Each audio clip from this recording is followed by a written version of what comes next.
back, guys, to TheSpurgeonPiper. This is Wilson with you. So recently on my YouTube channel, I did put up a poll asking you guys what are aspects of pipe smoking you are currently struggling with. And of course, this is directed mostly at you who are beginners. You know, you've been in it for, I don't know, a year, maybe less, maybe more. You're just not consistent. Maybe you haven't really started yet. Maybe you just bought your first pipe. And I gave you several options, but also you added on quite a bit more, or many of you did, other aspects of pipe smoking that you are struggling with. So first off, thank you for participating in that. That helps me help you, and I'm glad to know where there needs to be more instruction and advice. So what I want to cover now is one of the top things that was a struggle, and that is selecting tobaccos to smoke. So before we get into how you light a pipe or keep a pipe lit or anything else that you guys talked about, we need to start here because you've got to have tobacco. And this can be very frustrating. I understand. It's still something we can struggle with even when we've been pipe smoking for a while. And I like to think of it as paralysis by analysis. And maybe you've heard that phrase before. When I was in more of a weight training, powerlifting background, athletic training, whatever, this was a phrase that was used because we can think of loads of exercises that are recommended by athletes or experts in lifting or any other type of realm of exercise in training.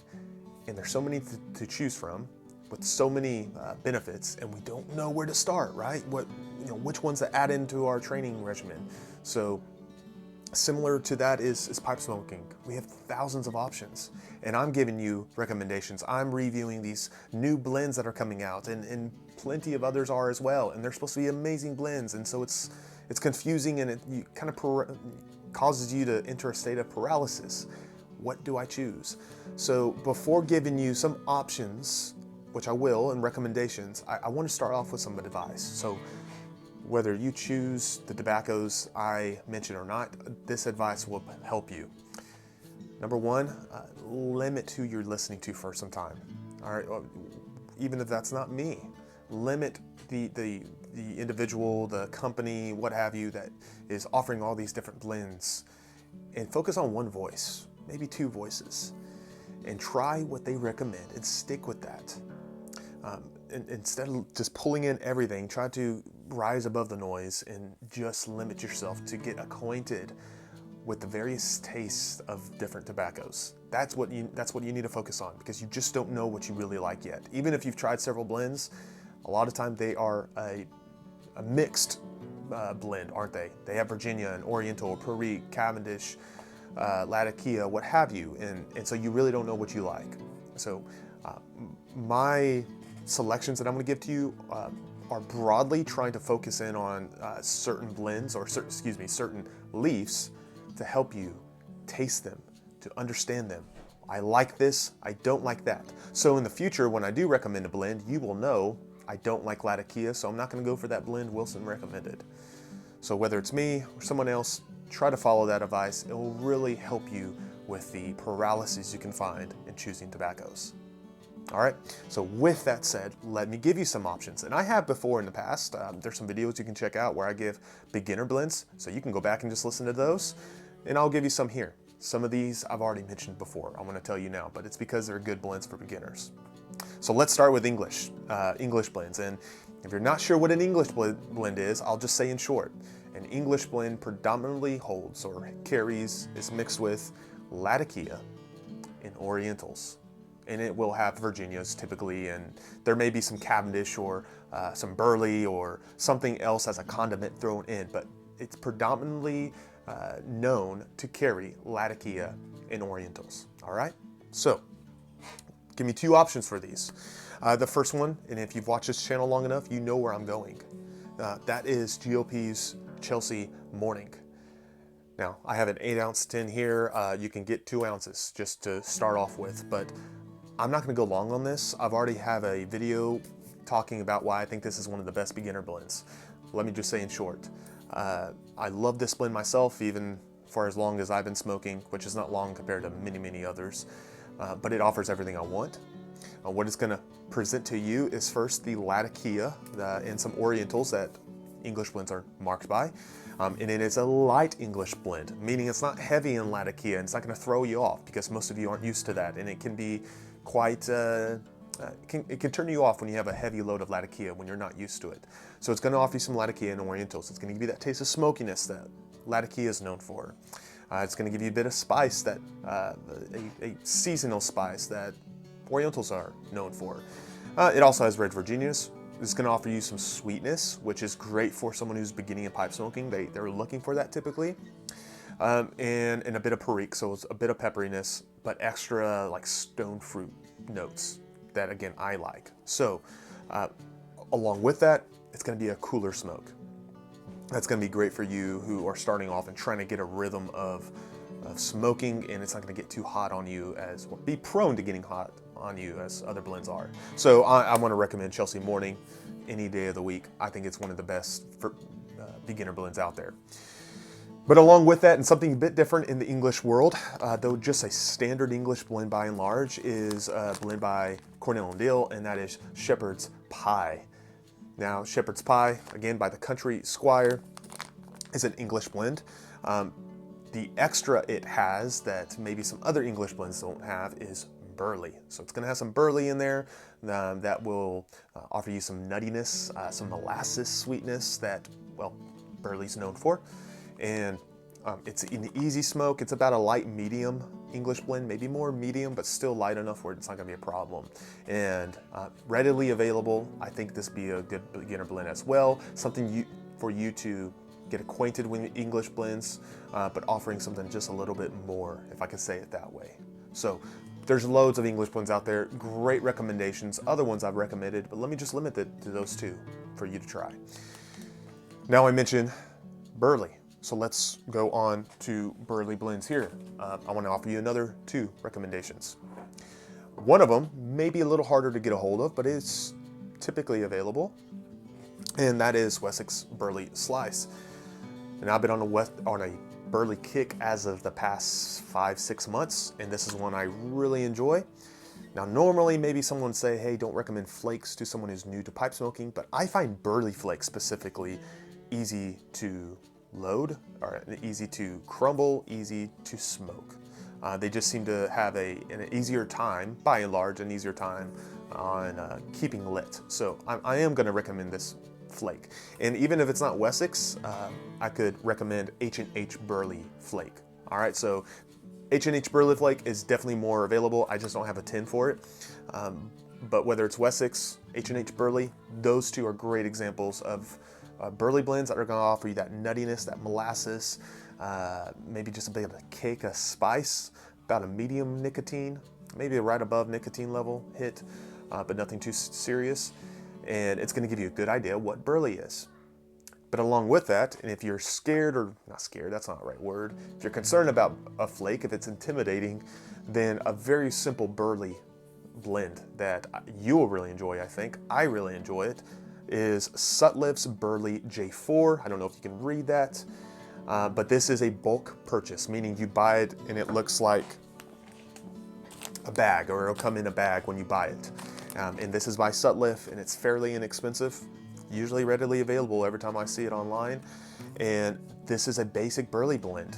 It offers some sweetness, almost like a vanilla addition, and I don't know if there's a topping on it, but it does offer like a bit of a vanilla flavor, if you will, to it, along with a molasses nuttiness that Burley's marked by. So I would recommend those two. Easy to smoke, keeps very cool, and it shouldn't be too hard to get a hold of. So those are some to try on the Burley side. But then we can move on to Virginia blends. Now, most blends have Virginia in it, but I'm going to try to steer you to some that are mostly pure Virginia, which typically isn't a recommendation for beginners, but this will give you the opportunity to know what Virginia tastes like itself. So two recommendations here. One I don't have on me, but it's going to be from the Country Squire as well. It's going to be called the Green Dragon. I have reviewed this before. You can find it in my tobacco review playlist. It's one of my favorite Virginia blends to this day. I need to order more. And it's part of the Middle Earth series by the Country Squire. Excellent Virginia blend, fairly cool smoking, very sweet. It's a wonderful mixture, something I can easily depend on, one I can easily recommend to a beginner, which not all Virginias I could recommend to beginner blend or beginner smokers. But another one I could recommend is by Low Country, which is by Cornell and Diehl, in case you weren't familiar with it, and that's Edisto. So this is a red Virginia, a red Virginia flake, and it's more of a crumble flake or a broken flake. So where you may have more bright Virginias and some like orange Virginias and say the Green Dragon, which has a mixture of reds, brights, oranges, things like that. This one is more red, so this is going to give you a taste of some red Virginias and what they taste like. You're going to be able to experience the more fruity, the more bready notes of a red Virginia compared to a brighter Virginia, which is often going to be characterized with citrus and hay or grassy notes. So that will help you give you an understanding of both, while not being overly. It's not going to be prone so much to heat as maybe some other Virginia blends I've found to be. So Green Dragon, Country Squire, Low Country, Edisto, give those a try, and they're readily available. Something you should easily pick up. All right, so Virginia blends, then we go on Virginia perique blends. And so you want to get a taste of perique. You usually aren't going to smoke perique by itself because it's a condiment blend.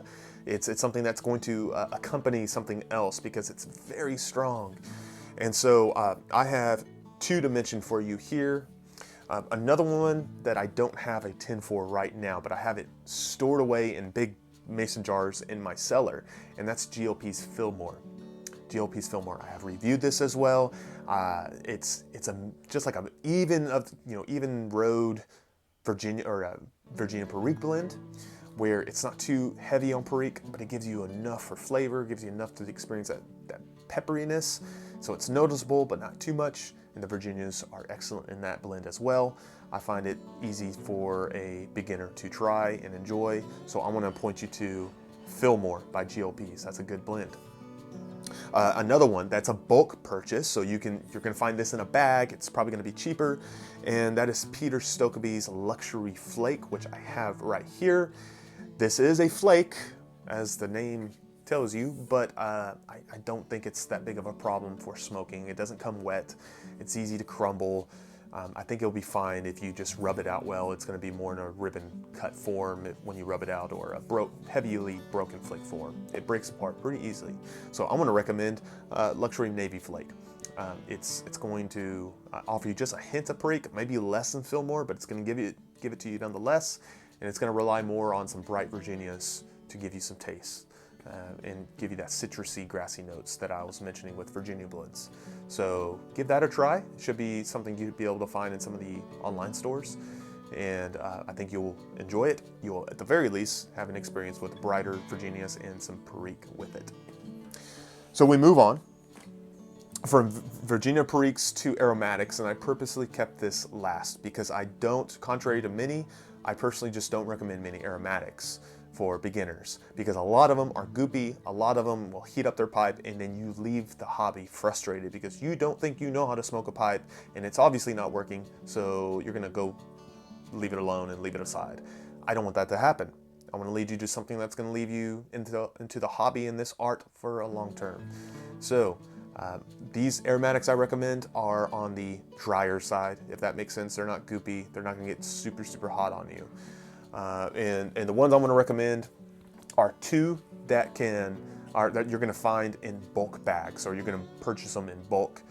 And the first one I want to offer you is one of the first aromatics I tried. Not the first, but one of the first.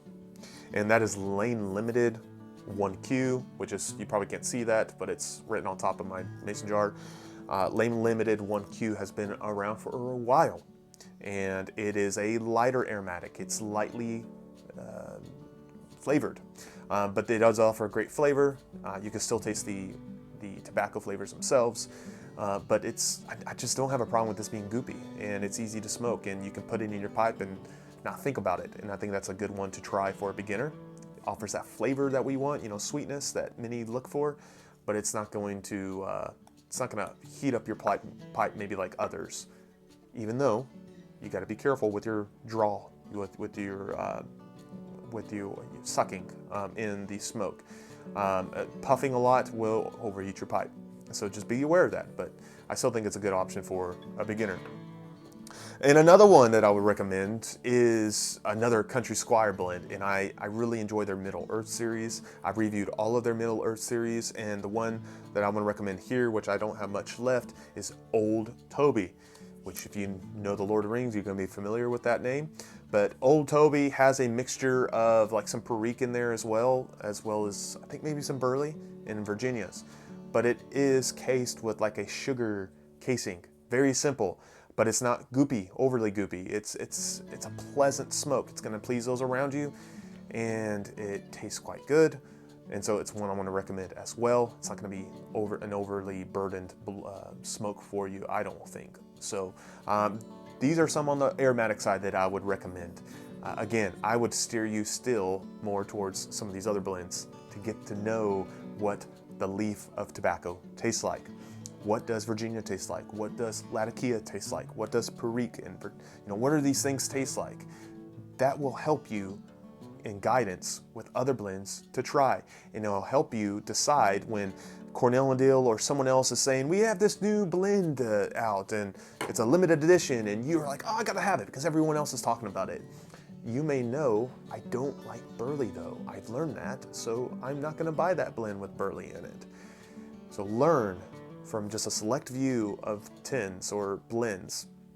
Smoke through them many times. Even if the first time you're like, this isn't for me, keep smoking to get an understanding of it. Write it down. I'm tasting nuttiness. I don't really like that nuttiness. And then I also taste molasses and maybe some hay in there. Where is that coming from? This is going to help you further in selecting tobaccos, so you don't buy what you don't like, and you're able to control that aspect of it. If you have questions, feel free to leave them below. Those of you who have been in this hobby for some time, leave your recommendations below as well, and maybe you have some good options for others to try.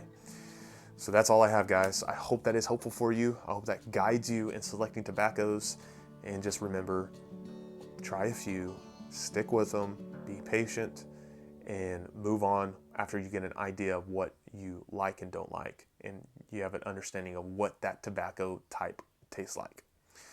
That's all I have. I hope you guys are doing well. I hope you have a great weekend. We'll talk to you soon.